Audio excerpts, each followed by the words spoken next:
ओम नमः शिवाय। हर हर महादेव। आप सुन रहे हैं पौराणिक अमृतवाणी द्वारा प्रसारित शिव महापुराण कथा। कथा को सुनने के लिए चैनल को लाइक शेयर एंड सब्सक्राइब करें। लिए आगे की कथा प्रारंभ करते हैं। अथ द्वाविंशो अध्याय शिव नैवेद्य भक्षण का निर्णय एवं बिल्व पत्र का महात्म्य। ऋषिगण बोले, हे महामुने, हमने पहले सुना है कि भगवान शिव को अर्पित किया गया नैवेद्य अग्राह्य होता है। अतएव नैवेद्य के विषय में निर्णय और बिल्व पत्र का महात्म्य भी कहिए। सूत जी बोले, हे मुनियो, अब आप सब सावधानी से सुने। मैं प्रेम पूर्वक सब कुछ कह रहा हूँ। आप लोग शिव व्रत धारण करने वाले हैं, अतः आप लोग धन्य हैं। जो शिव का भक्त, पवित्र, शुद्ध, सद्व्रती तथा दृढ़ निश्चयी है, उसे शिव नैवेद्य अवश्य ग्रहण करना चाहिए। अग्राह्य भावना को त्याग देना चाहिए।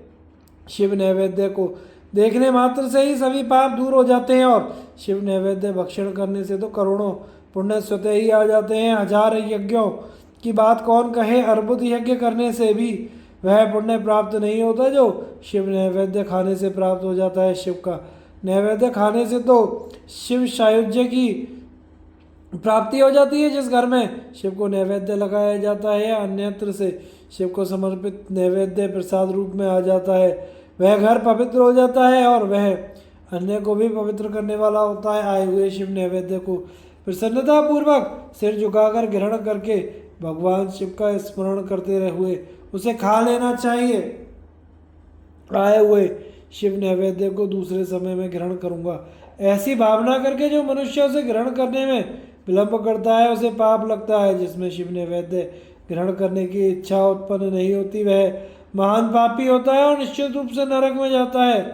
हृदय में अवस्थित शिवलिंग, चंद्रकांति मणि से बने हुए शिवलिंग अथवा स्वर्ण या चांदी से बनाए गए शिवलिंग को समर्पित किया गया नैवेद्य शिव की दीक्षा के लिए भक्त को ही खाना चाहिए, ऐसा कहा गया है। इतना ही नहीं, शिव दीक्षित भक्त समस्त शिवलिंगों के लिए समर्पित महाप्रसाद रूप शुभ शिव नैवेद्य को खा सकता है।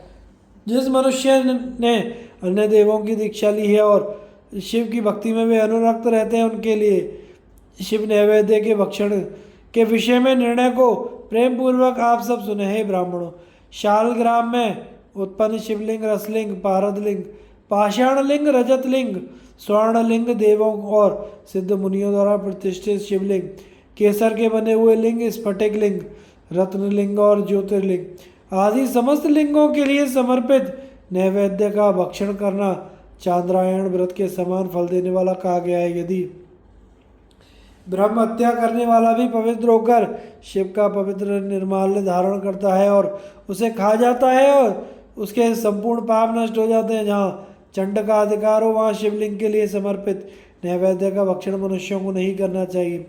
जहाँ चंड का अधिकार ना हो, वहाँ भक्तिपूर्वक भक्षण करना चाहिए। बाणलिंग, लौहलिंग, सिद्धलिंग, स्वयंभुलिंग और अन्य समस्त प्रतिमाओं में चंड का अधिकार नहीं होता। जो विधि पूर्वक शिवलिंग को स्नान कराकर उस स्नान जल को 3 बार पीता है, उसके समस्त पाप शीघ्र ही नष्ट हो जाते हैं।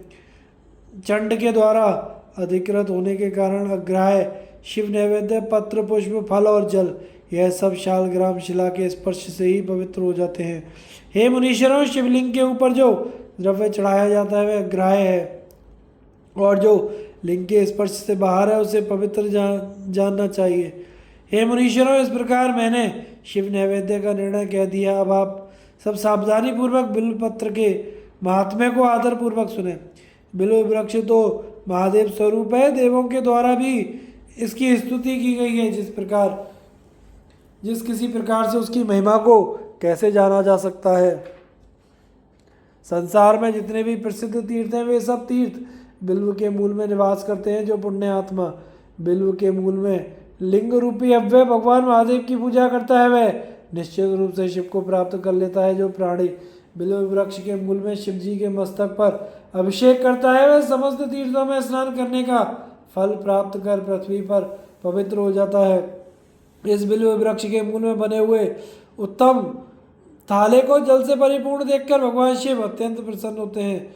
जो व्यक्ति गंध पुष्पादि से बिल्व वृक्ष के मूल का पूजन करता है वह शिवलोक को प्राप्त करता है और उसके संतान सुख की अभिवृद्धि होती है। जो मनुष्य बिल्व वृक्ष में के मूल में आदरपूर्वक दीपमाला का दान करता है वह तत्व ज्ञान से संपन्न होकर महादेव के सानिध्य को प्राप्त हो जाता है। जो बिल्व शाखा को हाथ से पकड़कर उसके नव पल्लव को ग्रहण करके बिल्व की पूजा करता है वह समस्त पापों से मुक्त हो जाता है। जो पुरुष भक्ति पूर्वक बिल्व वृक्ष के नीचे एक शिव भक्त को भोजन कराता है उसे करोड़ों मनुष्यों को भोजन कराने का पुण्य प्राप्त होता है।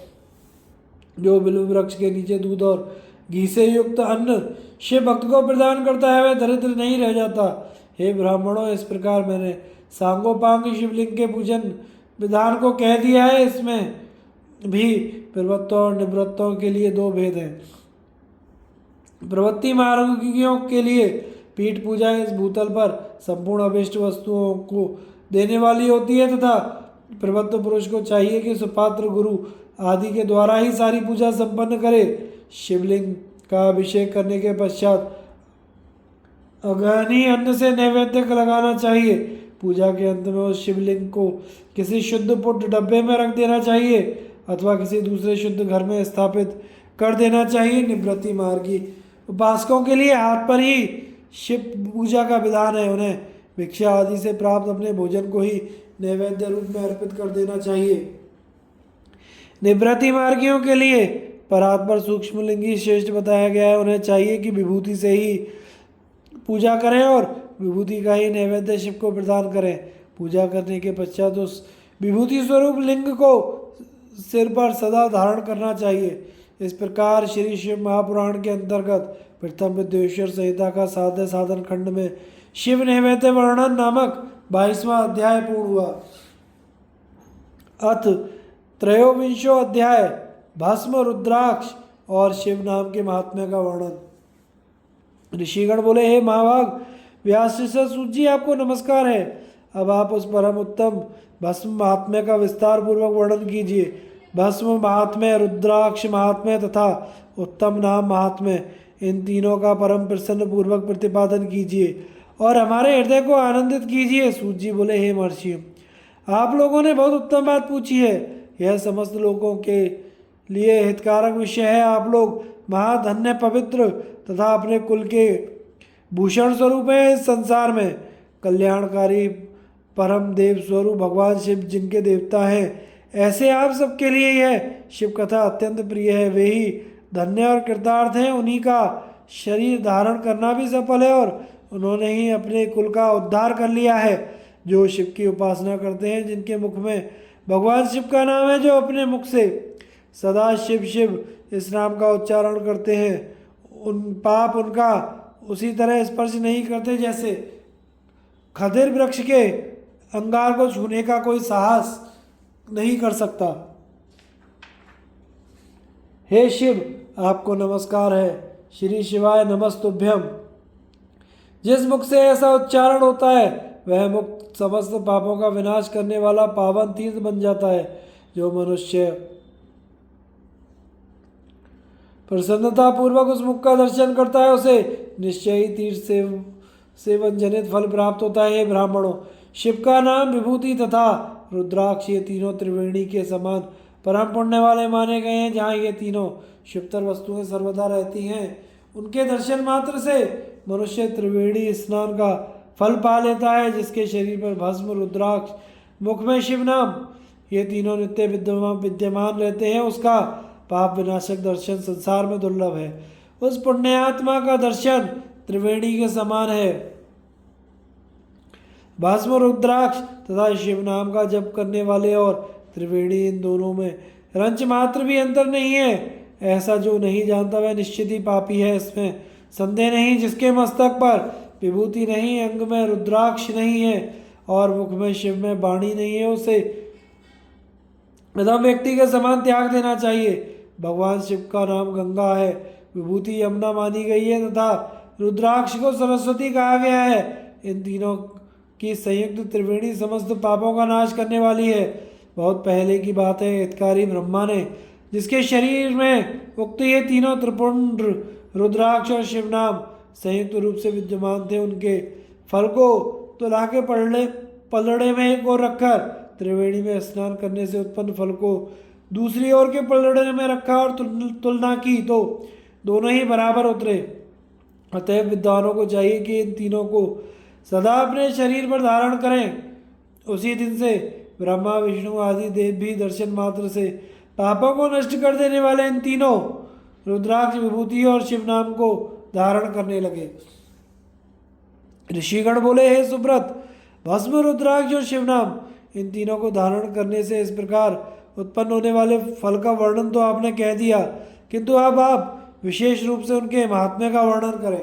सूत जी बोले, ज्ञानियों में श्रेष्ठ महाप्राज्ञ, हे शिव भक्त ऋषियों और विप्रों, आप सब सद्भक्ति तथा आदर पूर्वक उक्त भस्म रुद्राक्ष और शिवनाम इन तीनों का महात्म्य सुने। शास्त्रों पुराणों और श्रुतियों में भी इनका महात्म्य अत्यंत गूढ़ कहा गया है। विप्रों, आप सबके स्नेहवश इस समय में उस रहस्य को खोलकर प्रकाशित करने जा रहा हूँ। हे श्रेष्ठ ब्राह्मणों, इन तीनों की महिमा को सदस द्विलक्षण भगवान महेश्वर के बिना दूसरा कौन भली भांति जान सकता है। इस ब्रह्मांड में जो कुछ है वह सब तो केवल महेश्वर ही जानते हैं। हे विप्रगण, मैं अपनी श्रद्धा भक्ति के अनुसार संक्षेप में भगवान नाम की महिमा का कुछ वर्णन करता हूँ। आप सब लोग प्रेम पूर्वक उसे सुने। यह नाम महात्म्य समस्त पापों को हर लेने वाले सर्वोत्तम साधन है। शिव, इस नाम रूपी दावानल से महान पातक रूपी पर्वत अनायास ही भस्म हो जाता है, यह सत्य है, इसमें संशय नहीं है। शौनक, पाप मूलक जो नाना प्रकार के दुख हैं वे एकमात्र शिव नाम भगवान नाम से ही नष्ट होने वाले हैं। दूसरे साधनों से संपूर्ण यत्न करने पर भी पूर्णतः नष्ट नहीं होते। जो मनुष्य इस भूतल पर सदा भगवान शिव के नामों के जप में लगा रहता है वह वेदों का ज्ञाता है, वह पुण्यात्मा है, वह धन्यवाद का पात्र है तथा वह विद्वान माना गया है। हे मुने, जिनका शिव नाम जप में विश्वास है उनके द्वारा आचरित नाना प्रकार के धर्म तत्काल फल देने के लिए उत्सुक हो जाते हैं। हे महर्षि, भगवान शिव के नाम से जितने पाप नष्ट होते हैं उतने पाप मनुष्य इस भूतल पर कर ही नहीं सकता है। मुने, ब्रह्म हत्या जैसे पापों की समस्त अपरिमित राशियां शिव नाम लेने से शीघ्र ही नष्ट हो जाती। जो शिव नाम रूपी नौका पर आरूढ़ होकर संसार समुद्र को पार करते हैं उनके जन्म मरण रूप संसार के मूलभूत वे सारे पाप निश्चय ही नष्ट हो जाते हैं। महामुने, संसार के मूलभूत पातक रूपी वृक्ष का शिव नाम रूपी कुठार से निश्चय ही नाश हो जाता है। जो पाप रूपी दावानल से पीड़ित हैं उन्हें शिव नाम रूपी अमृत का पान करना चाहिए। पापों के दावानल से दग्ध होने वाले लोगों को शिव नाम अमृत के बिना शांति नहीं मिल सकती। जो शिव नाम रूपी सुधा की वृष्टि जनित धारा में गोते लगा रहे हैं वे संसार रूपी दावानल के बीच में खड़े होने पर भी कदापि शोक के भागी नहीं होते। जिन महात्माओं के मन में शिव नाम के प्रति बड़ी भारी भक्ति है ऐसे लोगों की सहसा और सर्वथा मुक्ति होती है। हे मुनीश्वर, जिसने अनेक जन्मों तक तपस्या की है उसी की शिव नाम के प्रति भक्ति होती है, जो समस्त पापों का नाश करने वाली है। जिसके मन में भगवान शिव के नाम के प्रति कभी खंडित न होने वाली असाधारण भक्ति प्रकट हुई है उसी के लिए मोक्ष सुलभ है। यह मेरा मत है। जो अनेक पाप करके भी भगवान शिव के नाम जब में आदर पूर्वक लग गया है वह समस्त पापों से मुक्त हो ही जाता है, इसमें संशय नहीं है। जैसे वन में दावानल से दग्ध हुए वृक्ष भस्म हो जाते हैं उसी प्रकार शिव नाम रूपी दावानल से दग्ध होकर उस समय तक के सारे पाप भस्म हो जाते हैं। शौनक, जिसके अंग नित्य भस्म लगाने से पवित्र हो गए हैं तथा जो शिव नाम जप का आदर करने लगा है वह घोर संसार सागर को भी पार कर लेता है। ब्राह्मणों का धन हरण और अनेक ब्राह्मणों की हत्या करके भी जो आदर पूर्वक शिव के नाम का जप करता है वह पापों से लिप्त नहीं होता, अर्थात उसे किसी प्रकार का पाप नहीं लगता। संपूर्ण वेदों का अवलोकन करके पूर्ववर्ती महर्षियों ने यही निश्चित किया है कि भगवान शिव के नाम का जप संसार सागर को पार करने के लिए सर्वोत्तम उपाय है। हे मुनिवरों, अधिक कहने से क्या लाभ। मैं शिव नाम के सर्व पापहारी महात्म्य का वर्णन एक ही श्लोक में करता हूँ। भगवान शंकर के एक नाम में भी पाप हरण की जितनी शक्ति है उतना पातक मनुष्य कभी कर ही नहीं सकता। हे मुने, पूर्व काल में महापापी राजा इंद्रद्युम्न ने शिव नाम के प्रभाव से ही उत्तम सदगति पाई थी।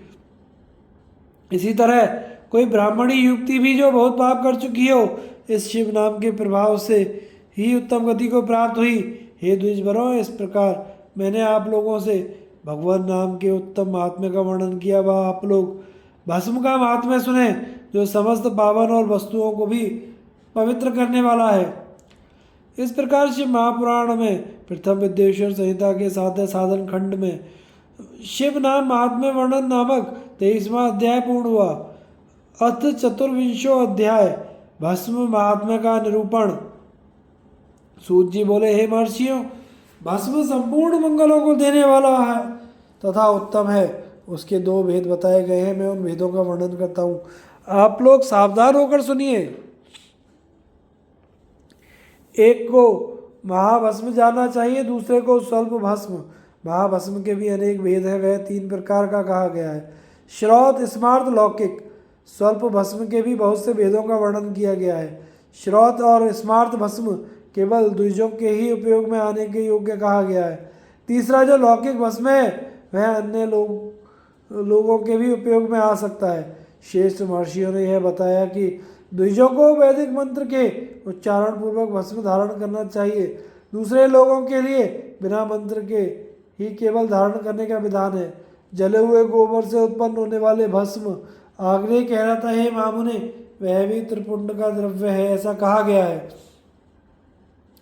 अग्निहोत्र से उत्पन्न हुए भस्म का भी मनीषी पुरुषों को संग्रह करना चाहिए। अन्य यज्ञ से प्रकट हुआ भस्म भी त्रिपुंड धारण में काम आ सकता है। जावलोपनिषद में आए हुए अग्नि इत्यादि 7 मंत्रों द्वारा जल मिश्रित भस्म से धूलन विभिन्न अंगों में मर्दन या लेपन करना चाहिए। महर्षि जावाली ने सभी वर्णों और आश्रमों के लिए मंत्र से या बिना मंत्र के भी आदरपूर्वक भस्म से त्रिपुंड लगाने की आवश्यकता बताई है। समस्त अंगों में सजल भस्म को मलना अथवा विभिन्न अंगों में तिरछा त्रिपुंड लगाना, इन कार्यों को मोक्षार्थी पुरुष ब्रह्मास्त्र से भी ना छोड़े, ऐसा श्रुति का आदेश है। भगवान शिव और विष्णु ने भी त्रियक्त पुंड धारण किया है। अन्य देवियों सहित भगवती उमा और लक्ष्मी देवी ने भी वाणी द्वारा इसकी प्रशंसा की है। ब्राह्मणों, क्षत्रियों, वैश्यों, शूद्रों, वर्णशंकरों तथा जाति भ्रष्ट पुरुषों ने भी उद्दूलन एवं त्रिपुंड के रूप में भस्म धारण किया है। जो लोग श्रद्धापूर्वक शरीर में भस्म का उद्दूलन, लेप तथा त्रिपुंड धारण करने का आचरण नहीं करते, उनमें वर्णाश्रम समन्वित सदाचार की कमी है। जिनके द्वारा श्रद्धापूर्वक शरीर में भस्म लेप और त्रिपुंड धारण का आचरण नहीं किया जाता, उनकी विनिर्मुक्ति करोड़ों जन्मों में भी संसार में संभव नहीं है। जो श्रद्धापूर्वक शरीर में भस्म लेपन और त्रिपुंड धारण का आचार पालन नहीं करते, उन्हें 100 करोड़ कल्पों में भी शिव का ज्ञान प्राप्त नहीं हो सकता। जो श्रद्धापूर्वक भस्म लेप तथा त्रिपुंड धारण नहीं करते, वे महापातकों से युक्त हो जाते हैं। ऐसा शास्त्रों का निर्णय है। जो श्रद्धापूर्वक भस्मोद्दोलन तथा त्रिपुंड धारण नहीं करते, उन लोगों का संपूर्ण आचरण विपरीत फल प्रदान करने वाला होता है।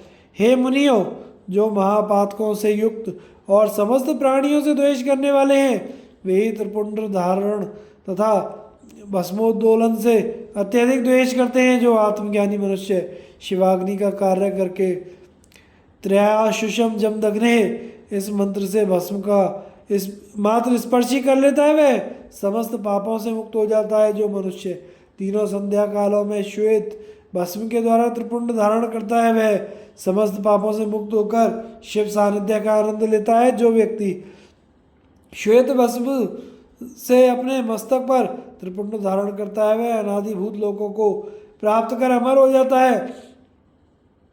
बिना भस्म स्नान किए षडाक्षर ओम नमः शिवाय मंत्र का जप नहीं करना चाहिए। विधि पूर्वक भस्म से त्रिपुंड धारण करके ही इसका जप करना चाहिए। दयाहीन अधम महापापों से युक्त उपपापों से युक्त मूर्ख अथवा पतित व्यक्तियों भी जिस देश में नित्य भस्म धारण करते रहते हैं वह देश सदैव गौरव और तीर्थों तथा यज्ञों से परिपूर्ण होता है। त्रिपुंड धारण करने वाला पापी जीव भी समस्त देवों और असुरों द्वारा पूज्य है। यदि पुण्य आत्मा त्रिपुंड से युक्त है तो उसके लिए तो कहना ही क्या है।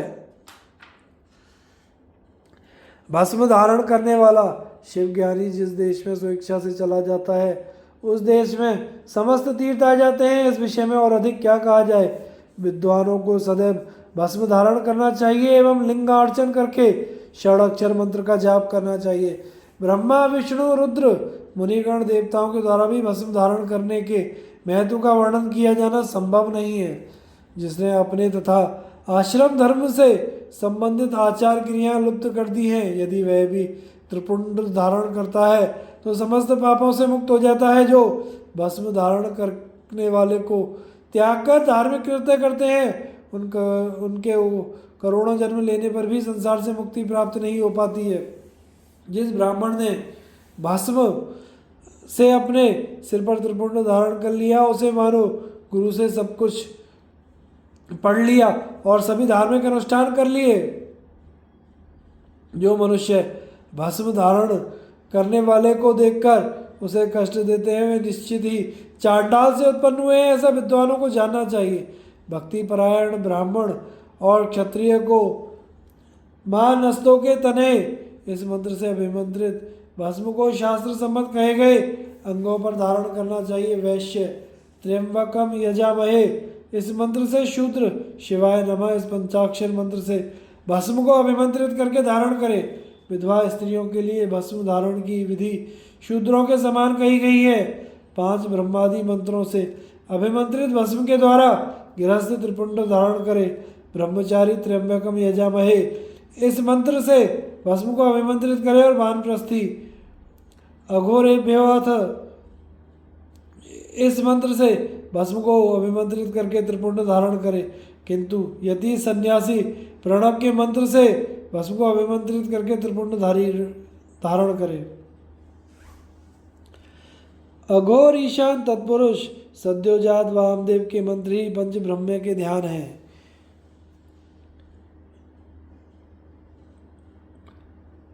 जो वर्णाश्रम से परे है वह शिवोहम इस भावना से नित्य त्रिपुंड धारण करे और जो शिव योगी है वह ईशान है सर्व विद्यानाम इस भावना को करता हुआ त्रिपुंड धारण करे। सभी वर्णों के द्वारा भस्म धारण करने के इस उत्तम कार्य को नहीं छोड़ना चाहिए। अन्य जीवों को भी सदा भस्म धारण करना चाहिए, ऐसा भगवान शिव का आदेश है। भस्म स्नान करने से जितने कण शरीर में प्रवेश करते हैं उतने ही शिवलिंगों का वह धारक अपने शरीर में धारण करता है। ब्राह्मण क्षत्रिय वैश्य शूद्र वर्ण संकर स्त्री सद्वा विधवा बालक पाखंडी ब्रह्मचारी गृहस्थ वानप्रस्थी सन्यासी व्रती और सन्यासिनी स्त्रियां ये सभी भस्म के त्रिपुंड धारण के प्रभाव द्वारा मुक्त हो जाते हैं, इसमें संशय नहीं है। जैसे ज्ञानवश या अज्ञानवश धारण की गई अग्नि सबको समान रूप से जलाती है, वैसे ही ज्ञान या अज्ञानवश धारण किया गया भस्म भी समान रूप से मनुष्यों को पवित्र करता है। भस्म तथा रुद्राक्ष धारण किए बिना जल अथवा अन्न का अंश मात्र भी नहीं खाना चाहिए। गृहस्थ वानप्रस्थ सन्यासी और वर्ण संकर जाति का व्यक्ति यदि भस्म एवं रुद्राक्ष को धारण किए बिना भोजन करता है तो वह मात्र पाप ही खाता है, नरक की ओर प्रस्थान करता है। ऐसे समय में उक्त वर्ण धर्मों का वह व्यक्ति गायत्री मंत्र के जप से तथा यति सन्यासी मुख्य प्रणव मंत्र के जप से प्रायश्चित करके मुक्ति प्राप्त कर सकता है। जो त्रिपुंड की निंदा करते हैं वे साक्षात शिव की निंदा करते हैं, जो त्रिपुंड धारक को धारण करते हैं वे साक्षात उन्हीं शिव को धारण कर लेते हैं।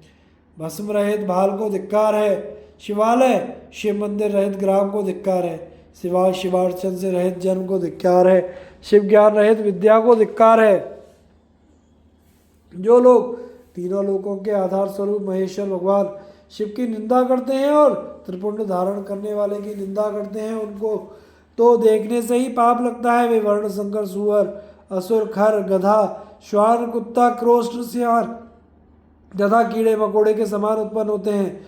उन नरकगामी व्यक्तियों का जन्म मात्र पाप करने के लिए ही होता है। भगवान शिव की तथा त्रिपुंड धारण करने वाले उन भक्तों की जो निंदा करते हैं, उन्हें रात में देखने पर चंद्रमा के दर्शन से और दिन में देखने पर सूर्य के दर्शन से शुद्धि प्राप्त होती है। मात्र इतना ही नहीं, स्वप्न में भी उन्हें देखने से पाप लगता है। स्वप्न में भी जो उन्हें देखे उसको अपनी शुद्धि के लिए श्रुति में कहे गए रुद्र सूक्त का आदर पूर्वक पाठ करना चाहिए, तभी उसे छुटकारा मिल सकता है। उनसे बात करने से नरक होता है, उस नरक से मुक्ति प्राप्त करना असंभव है। जो भस्म, त्रिपुंड आदि धारण करने वाले पुरुष की निंदा करते हैं वे निश्चित ही मूर्ख हैं। हे मुने, तांत्रिक ऊर्ध्व त्रिपुंड धारण करने वाले तथा तपाए हुए चक्र आदि चिन्हों को धारण करने वाले इस शिव यज्ञ के आज्ञाकारी नहीं है, वे इस यज्ञ से बहिष्कृत हैं। ब्रज्जा बालोपनिषद में कहे गए वे लोग ही उस यज्ञ में अधिकारी हैं। प्रयत्न पूर्वक उन्हें शिव यज्ञ के कार्य में सम्मिलित करना चाहिए, उन्हें भस्म लगाना चाहिए। विभूति का चंदन से या चंदन में विभूति का मिश्रण लगाकर बनाए गए मिश्रित भस्म से मस्तक पर त्रिपुंड धारण करना चाहिए। कुछ भी हो, मस्तक पर विभूति धारण करना आवश्यक है। यदि बुद्धि नहीं है तो भी है करना सदा लोगों के लिए आवश्यक है। ब्रह्मचारिणी, सदवा, विधवा स्त्रियों और ब्राह्मण आदि द्विजों के केश पर्यंत भस्म धारण करना चाहिए। इसी प्रकार ब्रह्मचार्य आदि आश्रम वालों को भी स्वच्छ विभूति धारण करना उचित है, क्योंकि विभूति मोक्ष देने वाली और समस्त पापों का नाश करने वाली होती है। जो भस्म द्वारा विधि पूर्वक त्रिपुंड धारण करता है वह ब्रह्म हत्या आदि महापातक समूह और उच्छिष्ट अन्न आदि भक्षण उपातकों से मुक्त हो जाता है। ब्रह्मचारी, गृहस्थ, वानप्रस्थी और सन्यासी, ये चारों आश्रम ब्राह्मण, क्षत्रिय, वैश्य, शूद्र तथा ये वर्ण संकर, ये चारों वर्णों के लिए वर्ण तथा उपवर्ण के लोग, पतित अथवा नीच मनुष्य भी विधि पूर्वक शरीर पर भस्म, उद्दूलन तथा त्रिपुंड धारण करके शुद्ध हो जाते हैं, क्योंकि सम्यक रूप से धारण की गई भस्म से तत्काल ही पाप राशि से मुक्ति प्राप्त हो जाती है। भस्म धारण करने वाला व्यक्ति विशेष रूप से स्त्री हत्या, गो हत्या, वीर हत्या, अश्व हत्या आदि पापों से मुक्त हो जाता है, इसमें संशय नहीं है। दूसरे के द्रव्य का अपहरण, पराई स्त्री का अभिमर्शन, दूसरे की निंदा, पराये खेत का अपहरण, दूसरे को कष्ट देना, फसल और बाग आदि का अपहरण करना, घर फूंकना आदि कर्म, नीचों से गाय, सोना, भैंस, तिल, कंबल, वस्त्र, अन्न, धान्य तथा जल आदि का परिग्रह, दास, मछुआरा, वेश्या, मतंगी, चांडाल, शूद्रा, नदी तट, रजस्वला और कन्या और विधवा से मैथुन, मांस, चर्म, रस तथा नमक का विक्रय, पैशून्य और अस्पष्ट बातें, असत्य गवाही आदि दे देना, इस प्रकार से अन्य असंख्य विभिन्न प्रकार के पाप त्रिपुंड धारण करने के प्रभाव से तत्काल नष्ट हो जाते हैं। भगवान शिव के द्रव्य का अपहरण और जहाँ कहीं शिव की निंदा करने वाला तथा शिव भक्तों की निंदा करने वाला व्यक्ति प्रायश्चित करने पर वह भी शुद्ध नहीं होता। जिसने शरीर पर एक रुद्राक्ष, मस्तक पर त्रिपुंड धारण किया है, ऐसा मनुष्य चांडाल भी है तो वह सभी वर्णों में श्रेष्ठतम और पूज्य है। जो मस्तक पर त्रिपुंड धारण करता है वह इस संसार में जितने भी तीर्थ हैं और गंगा आदि जितनी नदियाँ हैं उस सब में स्नान किए हुए के समान पुण्य फल को प्राप्त होता है। पंचाक्षर मंत्र से लेकर 7 करोड़ महामंत्र और अन्य करोड़ों मंत्र शिव कैवल्य को प्रदान करने वाले होते हैं। मुने, विष्णु आदि देवताओं के लिए अन्य जो मंत्र हैं वे सभी सुखों को देने वाले हैं। जो त्रिपुंड धारण करता है उसके वश में वे सब मंत्र स्वतः ही हो जाते हैं। त्रिपुंड धारण करने वाला मनुष्य अपने वंश और गोत्र में उत्पन्न हजारों पूर्वजों का, भविष्य में उत्पन्न होने वाले हजारों संतानों का उद्धार करता है। जो त्रिपुंड धारण करता है उसे इस लोक में रोग रहित दीर्घायु प्राप्त होती है। वह संपूर्ण भोगों का उपभोग करके सुखपूर्वक मृत्यु को प्राप्त करता है। वह मृत्यु के पश्चात अणिमा, महिमा आदि 8 ऐश्वर्यों और सद्गुणों से युक्त दिव्य शरीर वाले शिव को प्राप्त करता है और दिव्यलोक के देवों से सेवित दिव्य विमान पर चढ़कर शिवलोक को जाता है। वहां पर सभी विद्याधरों और महापराक्रमी गंधर्वों इंद्र आदि लोकपालों के लोकों में क्रमशः जाकर बहुत से भोगों का उपभोग करता हुआ प्रजापतियों के पदों पर तथा ब्रह्मा के पद पर आसीन होकर वहां दिव्यलोक की सैकड़ों कन्याओं के साथ आनंदित होता है। वह उस लोक में ब्रह्मा की आयु के बराबर आयु को प्राप्त कर अनेक सुखों का भोग करके विष्णु लोक की ओर जाता है और ब्रह्मा के 100 वर्षों तक सुखों का भोग प्राप्त करता है। तदनंतर वह शिवलोक जाकर इच्छानुकूल अक्षय कामनाओं को प्राप्त कर शिव का सानिध्य प्राप्त कर लेता है, इसमें संदेह नहीं है। सभी उपनिषदों के सार को बार बार सम्यक रूप से देखकर यही निर्णय लिया गया है कि त्रिपुंड धारण करना ही सर्वश्रेष्ठ है। जो ब्राह्मण विभूति की निंदा करता है वह ब्राह्मण नहीं है अपितु अन्य जाति का है, और विभूति की निंदा के कारण उसे चतुर्मुख ब्रह्मा की आयु सीमा तक नरक भोगना पड़ता है। श्राद्ध, यज्ञ, जप, होम, बलि, वैश्वदेव, देव पूजन के समय जो पूतात्मा मनुष्य त्रिपुंड धारण करता है वह मृत्यु को भी जीत लेता है। मल त्याग करने पर शुद्धि के लिए जल स्नान किया जाता है। भस्म स्नान करने पर सदा पवित्रता आती है। मंत्र स्नान पाप का हरण कर लेता है और ज्ञान रूपी जल में आवाहन करने पर परम पद की प्राप्ति होती है। समस्त तीर्थों में स्नान करने से जो पुण्य फल प्राप्त होता है वह फल भस्म स्नान करने वाले को प्राप्त हो जाता है। भस्म स्नान ही परम श्रेष्ठ तीर्थ है। प्रतिदिन गंगा तीर्थ स्नान के समान है। भस्म तो भस्म रूपी साक्षात शिव हैं जो त्रिलोक्य को पवित्र करने वाले हैं। बिना त्रिपुंड धारण किए हुए जो ब्राह्मण स्नान, ध्यान, दान और जप आदि अनुष्ठान कर्म करता है वह ना तो स्नान है, ना ध्यान है, ना दान है और ना जप आदि अन्य अनुष्ठित कार्य कर्म है। वानप्रस्थ, कन्या और दीक्षा रहित मनुष्य को मध्याह्न के पूर्व ही जल से युक्त त्रिपुंड धारण करना चाहिए, किंतु मध्याह्न के पश्चात जल रहित भस्म से त्रिपुंड धारण करना उचित है। इस प्रकार श्रद्धा पूर्वक दृढ़ निश्चय वाला जो व्यक्ति नित्य त्रिपुंड धारण करता है उसे ही शिव भक्त जानना चाहिए। उसी को भुक्ति तथा मुक्ति भी प्राप्त होती है। जिसके अंग पर प्रचुर पुण्य देने वाला एक भी रुद्राक्ष नहीं है और वह त्रिपुंड से भी रहित है, उसका जन्म लेना ही व्यर्थ है। इसके पश्चात भस्म धारण तथा त्रिपुंड की महिमा एवं विधि बताकर सूत जी ने कहा, हे महर्षियों, इस प्रकार मैंने संक्षेप से त्रिपुंड का महात्म्य बताया है। यह समस्त प्राणियों के लिए गोपनीय है, अतः आपको भी इस रहस्य को गुप्त ही रखना चाहिए। मुनिवरों, ललाट आदि सभी निर्दिष्ट स्थानों में जो भस्म से 3 तिरछी रेखाएं बनाई जाती हैं उन्हीं को विद्वान त्रिपुंड कहते हैं। भावों के मध्य भाग से लेकर जहाँ तक भावों का अंत है उतना बड़ा त्रिपुंड ललाट में धारण करना चाहिए। मध्यमा तथा अनामिका उंगली से 2 रेखाएं करके बीच में अंगुष्ठ का प्रतिलोम भाव से की गई रेखा त्रिपुंड कहलाती है, अथवा बीच की 3 उंगलियों से भस्म लेकर यत्न पूर्वक भक्ति भाव से ललाट में त्रिपुंड धारण करें। त्रिपुंड अत्यंत उत्तम और भोग और मोक्ष देने वाला है। त्रिपुंड की 3 रेखाओं में से प्रत्येक के 9 देवताएं जो सभी अंगों में स्थित हैं, मैं उनका परिचय देता हूँ, सावधान होकर सुनो। हे मुनिवरों, प्रणव का प्रथम अक्षर आकार, गार्ह, पत्ते, अग्नि, पृथ्वी, धर्म, रजोगुण, ऋग्वेद, क्रियाशक्ति, प्रातः, सवन तथा महादेव ये त्रिपुंड की प्रथम रेखा के 9 देवता हैं। यह बात शिव दीक्षा परायण पुरुषों को अच्छी तरह समझ लेनी चाहिए। हे मुनि श्रेष्ठों, प्रणव का दूसरा अक्षर उकार, दक्षिणाग्नि, आकाश, सतगुण, यजुर्वेद, माध्यन्दी, सवन, इच्छा शक्ति, अंतरात्मा तथा महेश्वर ये दूसरी रेखा के 9 देवता हैं।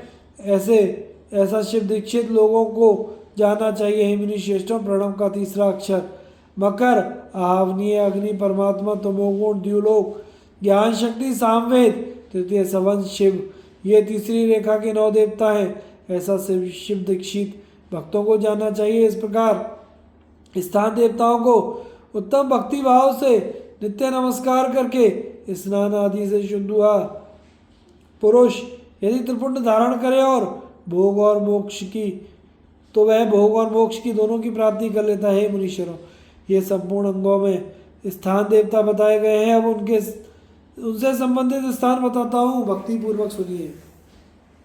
32, 16, 8 अथवा 5 स्थानों में मनुष्य त्रिपुंड का न्यास करे। मस्तक, ललाट, दोनों कान, दोनों नेत्र, दोनों नासिका, मुख, कंठ, दोनों हाथ, दोनों कोहनी, दोनों कलाई, हृदय, दोनों पार्श्व भाग, नाभि, दोनों अंडकोश, दोनों उरु, दोनों गुल्फ, दोनों घुटने, दोनों पिंडली और दोनों पैर। ये 32 उत्तम स्थान है। इनमें क्रमशः अग्नि, जल, पृथ्वी, वायु, 10 दिक् प्रदेश, 10 दिक्पाल और 8 वसुओं का निवास है। धरा, धर, ध्रुव, सोम, आप, अनिल, अनल, प्रत्युष, प्रभास, ये 8 वासु कहे गए हैं। इन सबका नाम मात्र लेकर इनके स्थानों में विद्वान पुरुष त्रिपुंड धारण करे अथवा एकाग्रचित होकर 16 स्थानों में ही त्रिपुंड धारण करे। मस्तक, ललाट, कंठ, दोनों कंधों, दोनों भुजाओं, दोनों कोहनियों तथा दोनों कलाइयों में, हृदय में, नाभि में, दोनों पसलियों में तथा पृष्ठभाग में त्रिपुंड लगाकर वहाँ दोनों अश्विनी कुमारों शिव शक्ति, रुद्र, ईश तथा नारद का और बामा आदि 9 शक्तियों का पूजन करे। ये सब मिलकर 16 देवता हैं। अश्विनी कुमार युगल कहे गए हैं। नासत्य और दस्त्र अथवा मस्तक, केश, दोनों कान, मुख, भुजा, हृदय, नाभि, दोनों उरु, दोनों जानू, दोनों पैर और पृष्ठभाग, इन 16 स्थानों में 16 त्रिपुंड का न्यास करें। मस्तक में शिव, केशों में चंद्रमा, दोनों कानों में रुद्र और ब्रह्मा, मुख में विघ्नराज गणेश, दोनों भुजाओं में विष्णु और लक्ष्मी, हृदय में शंभु, नाभि में प्रजापति, दोनों करुओं में नाग और नाग कन्याएं, दोनों घुटनों में ऋषि कन्याएं, दोनों पैरों में समुद्र तथा विशाल पृष्ठभाग में संपूर्ण तीर्थ देवता रूप विराजमान है। इस प्रकार 16 स्थानों का परिचय दे दिया। अब 8 स्थान बताए गए हैं। गुह्य स्थान, ललाट, परम उत्तम, कर्णयुगल, दोनों कंधे, हृदय और नाभि, ये 8 स्थान हैं।